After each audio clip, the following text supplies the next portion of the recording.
பக்கத்திலே அன்னைக்கு ஜோடி புறா ரெண்டு நிக்க இந்த ஜோடி புறா கலைஞ்ச உடனே சோறுதம்மா என் மனசு. எதுக்கு இத பாடினேன்னா, இப்ப சிட்டுக்குருவியும் காணும், காடப்புறாயும் காணும், இந்த ஜோடி புறாயும் காணும். இதெல்லாம் மனிதன் ஏற்படுத்திய மாற்றம். இமயமலை, கொல்லிமலை, யானமலை, மேற்கு தொடர்ச்சி மலை, கிழக்கு தொடர்ச்சி மலை, இது இயற்கையின் படைப்பு. ஆனால் இப்போது ஊர்தோறும் பிளாஸ்டிக் மலையாய் காணப்படுகிறது. இது மனிதனின் படைப்பு. இதெல்லாம் மனிதன் ஏற்படுத்திய மாற்றம். வயநாட்டில் பாருங்க, மரத்தை வெட்டி மலையை குடைஞ்சி வீடு கட்டினார்கள். அதன் விளைவாக ஓர விபத்து தான் நடந்தது. அதற்காக நான் வருத்தப்படுகிறேன். 2024 ஜூலை 30 அன்று உலகமே வயநாட்டு செய்திகள் தான் நடந்தது. மனிதனுக்கு சுற்றுச்சூழல் பாதுகாப்பு இல்லை என்றால் 4440 வியாதிகள் வருகிறதாம். இது அறிவியல் கண்டுபிடிப்பு.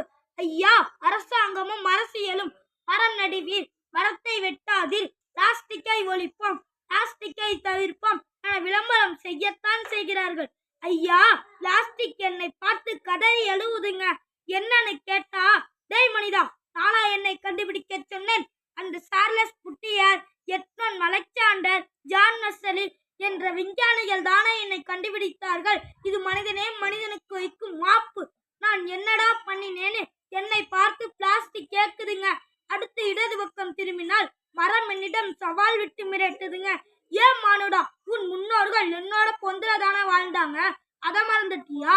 என்னோட காற்று தானே உன் மூச்சு காற்று, அதை மறந்துட்டியா? நீ சொகுசா வீடு கட்டி வாழ்கிறாயே, அது என்னோட மரம் தானே, அதை மறந்துட்டியா? என்னை வெட்டி காசு பணம் சம்பாதிக்க நினைக்காத, அப்புறம் நாடே பஞ்சமட்டினி வந்துடும். உஷாரு உஷாரு உஷாரு அப்படின்னு மரம் மிரட்டுதுங்க. என்னுடைய தீர்ப்புப்படி மரத்தை இனிமேல் வெட்ட மாட்டோம், பிளாஸ்டிக் பயன்பாட்டை குறைத்திடுவோம் என்ற தீர்ப்பை கூறினங்க. நமது அரசாங்கம் ஊருக்கு ஒரு கழிப்பறையும் வீட்டிற்கு ஒரு கழிப்பறையும் கட்டித்தான் தருகிறார்கள். ஆனால் மக்களோ அதை எங்கு பயன்படுத்துகிறார்கள்? அவர்கள் பயன்படுத்துவதெல்லாம் சாலை ஓரம்தான். மனிதனுக்கு மாற்றம் வேண்டும், மக்களுக்கு விழிப்புணர்வு வேண்டும். ஏன் மானுடா, தண்ணீர் தூக்க மறந்தோம், துணி துவைக்க மறந்தோம், உலக்கை குத்த மறந்தோம், மண் பாத்திரம் மறந்தோம், அத்தனையும் மறந்தோம். புது யுகம் எங்கே எங்கே என்று அழிவை நோக்கி செல்கிறோம். வழிகள் தெளிவானால் விழிகள் தெளிவாகும். வெற்றி உமதாகும் மக்களே.